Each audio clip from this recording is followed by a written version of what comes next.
যদি ভেবে থাকেন ফিফথ জেনারেশন প্রিয়াস শুধুই মাত্র একটা বডি কিট কিংবা একটা ফেসলিফট, তাহলে আপনি মস্ত বড় ভুল করছেন। এটা প্রিয়াসের একটা টোটাল রিবার্থ। কিন্তু প্রশ্ন হলো, বাজারে যে প্রাইসের ডিফারেন্স, তাতে ফোর্থ জেনারেশন থেকে ফিফথ জেনারেশনে আপগ্রেড করা এটা কি সত্যি ভ্যালু ফর মানি হবে? বেশ কয়েকটা পয়েন্টে আমি এই আলোচনাটা করব। ড্যাশবোর্ড থেকে আমি জাভেদ হাসান, পুরোটা সময় জুড়েই আপনাদের সাথে থাকবো, বিস্তারিত কথা বলবো, তবে ছোট্ট একটা ইন্ট্রোর পর।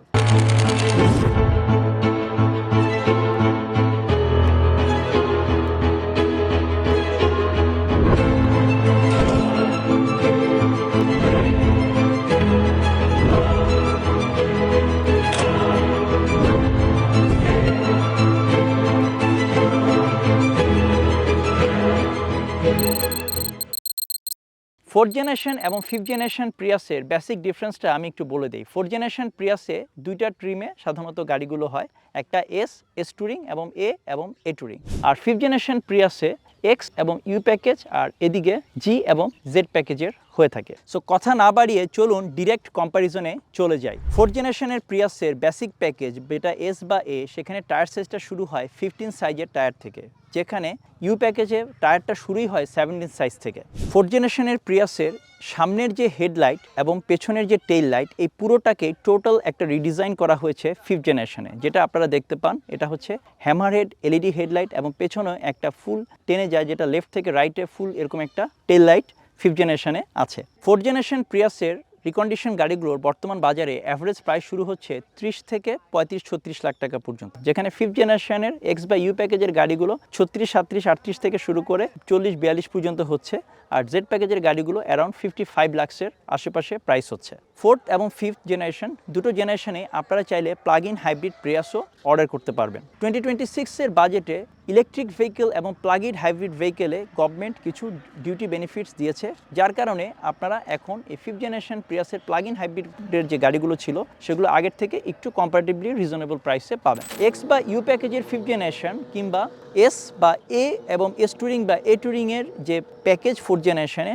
তাদের ইঞ্জিন অলমোস্ট সেম, তাই এখানে খুব একটা চেঞ্জ নাই। আপনারা যদি ফিফথ জেনারেশনের ফুল বেনিফিটসটা নিতে চান, তাহলে আপনাদেরকে চলে যেতে হবে জেড প্যাকেজের গাড়ি, যেখানে আপনারা পেয়ে যাবেন 19 সাইজের অ্যালয় রিম, ভিতরে ফুল লেদার ইন্টেরিয়র এবং প্রিমিয়াম ইন্টেরিয়র সহ। রং হলুদ সবুজ হোক আর আকাশি সাদাই হোক, বিশ্বকাপের জাদুতে আমরা সবাই এক। মাঠে লড়াইয়ে যতই প্রতিযোগিতা থাকুক, আমাদের ভালোবাসায় যেন কোনো ঘাটতি না থাকে। তাই দুই দলকেই এক করে চলুন আমরা আজকের এই রিভিউটি কন্টিনিউ করি। আমি কোন দল আমি জানি না, আমি কোন খেলা বুঝি না। नहीं सारुण के यहाँ कुछ तो गड़बड़ है, जरूर कोई ना कोई गड़बड़। ফোর্থ জেনারেশন প্রিয়াসের হেডলাইট এবং ফিফথ জেনারেশন প্রিয়াসের হেডলাইটের মধ্যে ডিফারেন্সটা বলছি। ফোর্থ জেনারেশনের হেডলাইটটা ছিল কিছুটা সিম্পল এবং 2019-এর আগে যে প্রি ফেস লিফট, সেটার হেডলাইটটা একটু ডিফারেন্ট ছিল, আর 2019-এ এসে এখানে শেপটা একটু চেঞ্জ হয়েছে। আর 2023-তে এসে এই যে ফিফথ জেনারেশনের হেডলাইট, এটা হচ্ছে সি শেপড এবং হ্যামারহেড এলইডি হেডলাইট, যেটা খুব অ্যাগ্রেসিভ এবং স্পোর্টি লুক দেয় এই গাড়িটাকে। বনেট এবং নোজ এরিয়া, ফোর্থ জেনারেশনের বনেটের হুডটা ছিল কিছুটা ফ্ল্যাট এবং সামনের লোগোর দিকে এসে হুড করে নেমে গেছে, কোনো মাস্কুলার লাইন ছিল না। কিন্তু ফিফথ জেনারেশনের বনেটটি অনেক বেশি মাস্কুলার এবং স্লিক। এর উইন্ডশিল্ড বা সামনের গ্লাসটি বনেটের লাইনের সাথে একদম সোজা এবং নিখুঁত অ্যাঙ্গেলে মিশে গেছে, যা গাড়িটাকে একটা ফুল অ্যারোডাইনামিক এবং সুপার কারের মতো লুক দেয়। ফোর্থ জেনারেশনের ফ্রন্ট বাম্পারে একটা বড় এক্স আকৃতির শেপ ছিল এবং ফগলাইটের হাউজিংগুলো ছিল ভার্টিক্যাল এবং লম্বালম্বি, যেটা আপনারা এখানে দেখতে পাচ্ছেন। আর কন্ট্রারি, ফিফথ জেনারেশনের ফ্রন্ট বাম্পার এবং গ্রিলটাকে একদম মিনিমালিস্টিক রাখা হয়েছে। বাম্পারের নিচের দিকে খুব স্লিম দুটি রোতে গ্রিল দেওয়া আছে, যা গাড়িটির চওড়া এবং ওয়াইডার স্ট্যান্সটাকেই ফুটিয়ে তোলে। ফোর্থ জেনারেশন থেকে ফিফথ জেনারেশনের প্রিয়াসের সাইড লুকে যে পরিবর্তনটা এসছে, সেটা একটা বোরিং ফ্যামিলি কার থেকে এখানে দিয়ে দেওয়া হয়েছে একটা স্পোর্টস কুপে লুক। সাইড প্রোফাইলে এই দুটো গাড়ির কী ধরনের পরিবর্তন আছে, চলুন বিস্তারিত দেখি। ফোর্থ জেনারেশনের শেপটা ছিল চিরাচরিত ট্রায়াঙ্গুলার লুক বা একটু ডিম্বাকৃতির। মাঝখানে ছাদটা বেশ উঁচু ছিল, যা মূলত প্যাসেঞ্জারদের হেডরুমের কথা চিন্তা করে করা হয়েছিল। দেখতে নিখাত একটা ফ্যামিলি হাইব্রিড গাড়ি মনে হতো। আর ফিফথ জেনারেশনে এসে টয়োটা পুরো ছাদটাকে 2 ইঞ্চি নিচু করে দিয়েছে। শুধু তাই না, সামনের উইন্ডশিল্ড বা গ্লাসটা এত নিখুঁত অ্যাঙ্গেলে পেছনের দিকে নেমে গেছে যে সাইড থেকে দেখলে এটাকে একটা প্রিমিয়াম স্পোর্টস কুপ বা ল্যাম্বরগিনির মতো সুপার কারের ভাইব দেয়। ফোর্থ জেনারেশন প্রিয়াসের পেছনের দরজায় একটা সাধারণ ট্র্যাডিশনাল ডোর হ্যান্ডেল ছিল, কিন্তু 5th জেনারেশনে টয়োটা এখানে একটা দারুণ ট্রিক করেছে। পেছনের দরজার হ্যান্ডেলটাকে বডি থেকে সরিয়ে একদম জানালার কর্নারে সি পিলারে লুকিয়ে বা ফ্ল্যাশ করে দেওয়া হয়েছে। এর ফলে সাইড থেকে দেখলে মনেই হয় না এটা 4 ডোরের গাড়ি, মনে হয় একটা 2 ডোরের স্পোর্টস কার। 4th জেনারেশনে অ্যালয় হুইলে 15 থেকে 17 সাইজের অ্যালয় ছিল, আর 5th জেনারেশনে এখানে অ্যালয়ের সাইজটা শুরু হয়েছে 17 থেকে, এখানে 17 থেকে 19 সাইজের অ্যালয় ইউজ করা হয়। 4th জেনারেশনের সাইড বডিতে বেশ কিছু কাটা কাটা আঁকাবাঁকা লাইন ছিল, যা অনেকের কাছে একটু বেশি হিবিজিবি মনে হতে পারে, কিন্তু 5th জেনারেশনের বডি লাইন একদম ক্লিন আর স্মুথ। তবে পেছনের চাকার উপরের অংশটাকে বেশ চওড়া বা ফেন্ডারটাকে একটু ফোলানো রাখা হয়েছে, যা গাড়িটাকে সাইড থেকে একটা অ্যাগ্রেসিভ স্ট্যান্স দেয়। 4th জেনারেশন প্রিয়াসে এখানে এই ফেন্ডার গার্ড না থাকলেও 5th জেনারেশন প্রিয়াসে এই ফেন্ডারের গার্ডগুলো ইউজ করা হয়েছে। 4th জেনারেশন প্রিয়াসে এক্সক্লুসিভ কালারগুলো, বিশেষ করে এই ম্যাসিভ গ্লে কালারটা কিন্তু অ্যাভেলেবেল ছিল না, যেটা আপনি এই 5th জেনারেশন প্রিয়াসেই শুধুমাত্র পাবেন। একটা গাড়ির বেশ লুকের অনেকটাই বোঝা যায় এর রেয়ার লুক থেকে। 4th জেনারেশনের প্রিয়াস থেকে 5th জেনারেশনের প্রিয়াসে এই রেয়ার লুকে টোটাল একটা জেনারেশন গ্যাপ। প্রথমে আসি 4th জেনারেশনের প্রিয়াস। 4th জেনারেশনের প্রিয়াসে সবচেয়ে বড় ব্যাপার ছিল এর স্প্লিট রেয়ার উইন্ডো ডিজাইন। এই স্প্লিট রেয়ার উইন্ডোটা দেখে দূর থেকেই আপনি এই প্রিয়াসটা চিনতে পারতেন, এবং এর টেল লাইটটা একটু দেখেন আঁকাবাঁকা, কিছু অংশ হরাইজন্টাল এবং কিছু ভার্টিক্যাল। আর এই যে স্প্লিট উইন্ডো, এটার ভেতর দিয়েও আপনি পেছনের গাড়িটা দেখতে পারতেন, যেটা ছিল খুবই প্র্যাকটিক্যাল এবং ইউনিক একটা বিষয় এই প্রিয়াসের জন্য। এবার তাকান এই 5ম প্রজন্মের প্রিয়াসের টেল লাইটের দিকে, দেখেন এটা কিন্তু জাস্ট ওয়াও। টয়োটা এর পেছনের ডিজাইনটা সম্পূর্ণ বদলে একটা খাঁটি স্পোর্টস ব্যাগ বা ফাস্টব্যাক গাড়ির লুক দিয়েছে। এখানে আপনি পাচ্ছেন একদম লেটেস্ট ট্রেন্ডের একটা স্লিম এবং কন্টিনিউয়াস ইন্টিগ্রেটেড এলইডি লাইট বার, যা এক পাশ থেকে অন্য পাশ পর্যন্ত পুরো চওড়া হয়ে জ্বলতে থাকে।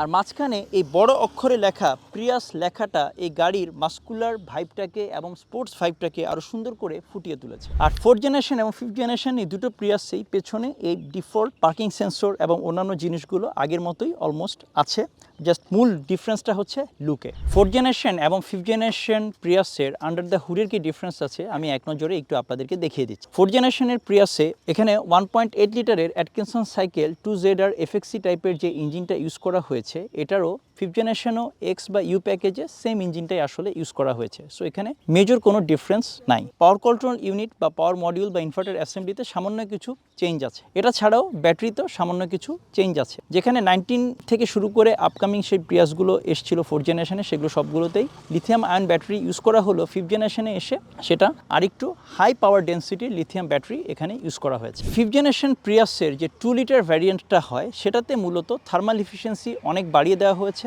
যার কারণে আপনি সেখানে অ্যারাউন্ড 194 হর্স পাওয়ারের মতো আউটপুট পেতে পারবেন, যেটা এই 4th জেনারেশন প্রিয়াসে 121 হর্স পাওয়ারের মতো। সো এই 4th জেনারেশন হোক আর 5th জেনারেশন প্রিয়াসই হোক, যেটাই আপনি হাইওয়েতে ড্রাইভ করতে থাকেন বা শহরের সিটি ড্রাইভে ইউজ করেন, এই দুটোতেই আপনি অ্যাপ্রক্সিমেট কাছাকাছি মাইলেজই পাবেন, যখন এটা 1.8 লিটার ইঞ্জিন। দুটোর ক্ষেত্রেই আপনি অ্যারাউন্ড সিটিতে 15 to 16 kmpl এক্সপেক্ট করতে পারেন, আর হাইওয়েতে আপনারা অ্যাবভ 20, বিশেষ করে বাংলাদেশের রাস্তায় 20 থেকে 25 এরকম মাইলেজ পেতে পারেন।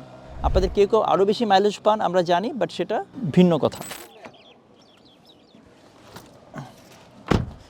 ইন্টেরিয়রে ঢুকলে 4th জেনারেশন প্রিয়াস আর 5th জেনারেশন প্রিয়াসের মধ্যে 4th জেনারেশন প্রিয়াসেও সেম লেদার র্যাপ স্টিয়ারিং, যেহেতু এটা টুরিং সিলেকশন, আর এটা ইনস্ট্রুমেন্ট ক্লাস্টারটা থাকে মাঝখানে।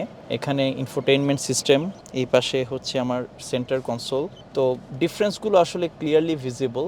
এটাকে আগে যারা এই প্রিয়াসটা ইউজ করতো তারা এটাকে বলতো ককপিট। স্টিয়ারিংয়ের যে কন্ট্রোলগুলো আছে, এই কন্ট্রোলগুলো বিভিন্ন জায়গাতে প্রাইম প্রপার লোকেশন সেগুলো সেট করা আছে। এটার স্টিয়ারিংটা 5th জেনারেশন থেকে সামান্য একটু বড় হতে পারে, আর বাকি সব মোটামুটি একই রকম। এখানে একটা গ্লাভ বক্স আছে, আর এখান থেকেও সামনের ভিউটা মোটামুটি বেশ ভালো রকমভাবেই দেখা যাচ্ছে।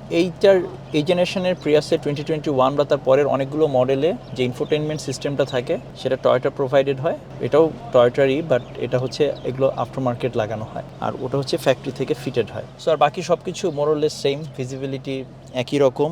এটা টুরিং সিলেকশন হওয়াতে এখানে লেদার সিট এসছে, আর এখানকার যে ম্যাটেরিয়ালগুলো, এই ম্যাটেরিয়ালগুলো জাস্ট স্ট্যান্ডার্ড ম্যাটেরিয়াল। এগুলো খুব যে বেশি এক্সট্রিম মানে খুব প্রিমিয়াম সেরকমটা বলবো না, বাট ওভারঅল ঠিক আছে।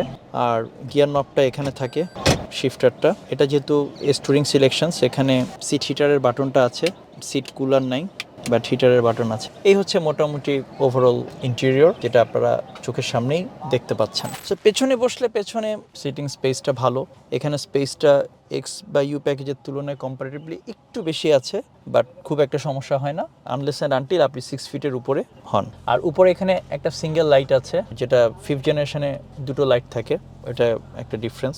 বাকি সব মোরলেস আসলে সেম। সো 5th জেনারেশনের প্রিয়াসে বসলে ফার্স্টে যে স্টিয়ারিংটা থাকে, এই স্টিয়ারিংটা একটু লেটেস্ট মডেলের স্টিয়ারিং। এইটা সেম স্টিয়ারিং আপনারা টয়োটা BZ4X বা BZ4X এর মধ্যে দেখতে পারবেন। এটা একই রকম, এখানেও মানে কন্ট্রোলগুলো জাস্ট একটু ডিফারেন্ট ওয়েতে এখানে অ্যালাইন করা। এখানে খুব একটা তফাৎ নাই, আপনি যেটা ইউজ করছেন সেটা করতে করতে আপনার ওই জায়গাটা আপনার অটোমেটিক্যালি আপনার হাত চলে যাবে। এটাতে 360 ক্যামেরা সহ আছে। সো 360 ভিউর জন্য এখানে 360 ভিউ আছে। এ টুরিং সিলেকশনসের যে গাড়িগুলো আছে বা এই প্যাকেজের অনেকগুলোতে 360 ক্যামেরা, আমার 4th জেনারেশন প্রিয়াসও হয়, বাট ওটার 360 ক্যামেরা থেকে এটা 360 ক্যামেরাটা একটু বেশি প্রিমিয়াম। এটার যে ককপিট সেটা একই রকম 5th জেনারেশনে। সো এখানে অ্যাম্বিয়েন্ট লাইট আছে। এই অ্যাম্বিয়েন্ট লাইটটার জন্য ভেতরে আপনি একটা খুব সুন্দর একটা লাইটিং হচ্ছে বাই ডিফল্ট, এটা গাড়ির সাথে এসছে। So which looks very beautiful. এটার যে গিয়ার শিফটারটা এই যে এখানে মাঝখানে দেওয়া আছে। 4th জেনারেশন প্রিয়াসে এটা শিফটারটা এই জায়গাটা থাকতো, এবং অন্যান্য যে ড্রাইভ মোডের বাটন সেগুলো বিভিন্ন জায়গাতে দেওয়া আছে। এখানে মোবাইল রাখার জন্য একটা খুব সুন্দর ব্যবস্থা আছে, বা ইভেন আপনি এখানেও রাখতে পারবেন। সো এখানে ওভারঅল স্পেসের ওরিয়েন্টেশনটা আমার কাছে মনে হচ্ছে 4th জেনারেশনের থেকে বেটার, এবং এখানে পিয়ানো ব্ল্যাক ট্রিমের এই সেন্টার কনসোলটা থাকার কারণে এটাও একটু বেশি প্রিমিয়াম ফিল হচ্ছে ওটা থেকে। যখন আপনি এটার মধ্যে বসবেন আপনি বুঝতেই পারবেন যে এটা অলরেডি আপডেটেড মডেল। এটার যে ডোর প্যাডের ম্যাটেরিয়াল আর ওটার ডোর প্যাডের ম্যাটেরিয়াল একই রকম, বাট এটা যে একটু পরে তৈরি করা সেটা এটার দিকে তাকালেই বোঝা যায়। ভিজিবিলিটি দুটো গাড়িতে একই রকম। 4th জেনারেশন প্রিয়াসের এক্স বা ইউ প্যাকেজ দুটোতেই ফেব্রিক সিট হয়। এই হচ্ছে সেই ফেব্রিকের সিটটা যেটা আপনারা দেখতে পাচ্ছেন।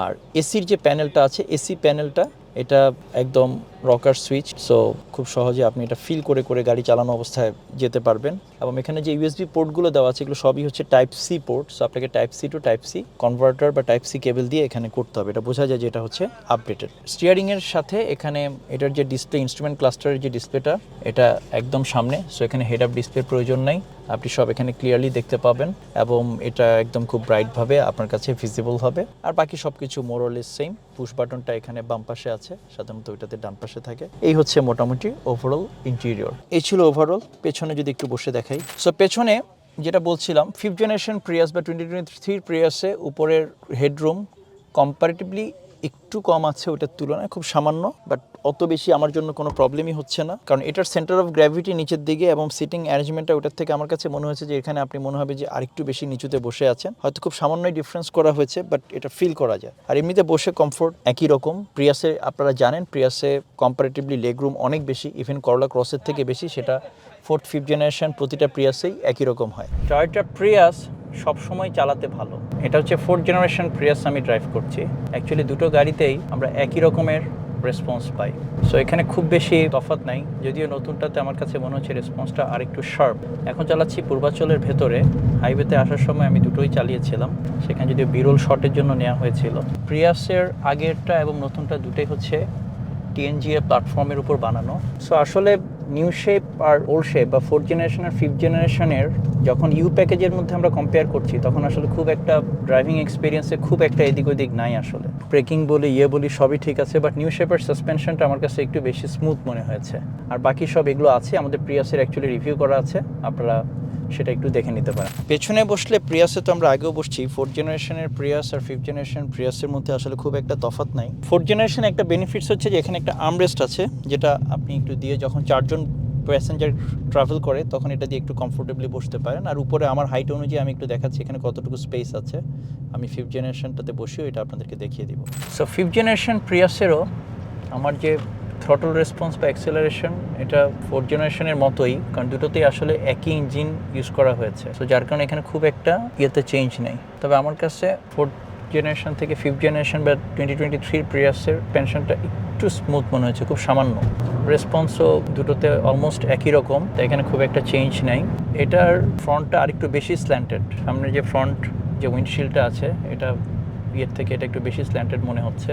তবে একটা ভালো জিনিস হচ্ছে আগের প্রিয়াসটাতে ইনস্ট্রুমেন্ট ক্লাস্টারের ডিসপ্লেটা ছিল মাঝখানে, এখানে সেটা একদম সামনের স্টিয়ারিংয়ের সামনে থাকার কারণে আপনার দেখতে একটু কম আর একটু বেশি ইজি হয়। যখনই আপনি গাড়িটা স্লো করে ফেলবেন তখনই কিন্তু এখানে অটো 360 অন হয়ে যাবে, যেন আপনার জন্য কনভিনিয়েন্ট হয় কোথাও লেগে টেগে গেল কিনা সেই জিনিসটার জন্য। আপনি এই যে দেখেন খুব ক্লিয়ারলি দেখতে পাচ্ছেন। সো পেছনের সিটে বসে 4th জেনারেশন প্রিয়াসের স্পেস আর 3rd জেনারেশনের space more less same. So you package হওয়ার কারণে এখানে ফেব্রিক সিট ইউজ করা হয়েছে, বাট এটা মোটামুটি প্রিমিয়াম ফেব্রিক। আর উপরে আপনার যে হেডরুম এটা আমার জন্য ঠিক আছে, তবে আপনার হাইট যদি 6 ফিটের বেশি হয় তখন হয়তো আমার মনে হয় এখানে লেগে যেতে পারে। আমার হাইট হচ্ছে 5 ফিট 8 ইঞ্চ, আমার জন্য ঠিক আছে, তবে এটা যদি আরও 4 ইঞ্চি বেশি হয়ে যায় তখনই কিন্তু এটা আপনার জন্য প্রবলেমেটিক হবে। এই জিনিসটা আপনাদের মাথায় রাখতে হবে। আর বাকি সব একই রকম। এটা ইউ প্যাকেজ হওয়ার কারণে এখানে স্পেস ম্যাটেরিয়ালসটা অত বেশি প্রিমিয়াম না। আর দুটো প্রিয়াসের কোনোটাতেই আসলে পেছনে এসি ভেন্ট থাকে না, এসি ভেন্ট থাকলে ভালো হতো। দুই পাশে আলাদা প্যাসেঞ্জারের জন্য আলাদা আলাদা দুটো রুম লাইট আছে, এটা একটা খুব ভালো ফিচার্স। সুতরাং আপনি আসলে কোনটা কিনবেন, 4th জেনারেশনের এ প্রিয়াস নাকি 5th জেনারেশনের প্রিয়াস? এটা ডিপেন্ড করছে বেশ কয়েকটা বিষয়ের উপর। আপনার বাজেট যদি একটু কম থাকে এবং আপনি শুধুমাত্র ফুয়েল ইকোনমিতেই বেশি ফোকাস করেন তাহলে আপনি ডেফিনেটলি এই 4th জেনারেশনের প্রিয়াস নিতে পারেন, কারণ এটাও 1.8 লিটার ইঞ্জিন। আর আপনার বাজেট যদি একটু বেশি থাকে, আপনি চান একটা ফিউচারিস্টিক লুক এবং সবাই যেন আপনার গাড়ির দিকে একটা সেকেন্ড লুক দেয়, তাহলে আপনি অবশ্যই এই 5th জেনারেশনের প্রিয়াসকে আপনার কনসিডারেশনে আনতে পারেন। আপনার কাছে যদি গাড়ির টার্ন বা এক্সেলারেশন খুব বেশি ইম্পর্টেন্ট হয় তাহলে আপনি এর 5th জেনারেশনের 2.0 লিটার ভ্যারিয়েন্টটা আমাদের কাছে প্রি অর্ডার করতে পারেন। দুটো গাড়িরই এআইটি এবং অন্যান্য জিনিসগুলো বাংলাদেশের রাস্তার জন্য একেবারেই অলমোস্ট সেম টু সেম। এতক্ষণ ধরে আমি জাবেদ হাসান ছিলাম আপনাদের সাথে ড্যাশবোর্ড থেকে। আবার দেখা হবে অন্য কোথাও অন্য কোনো রিভিউ নিয়ে। ততক্ষণ পর্যন্ত ভালো থাকবেন, সুস্থ থাকবেন। আসসালামু আলাইকুম রহমতুল্লাহ।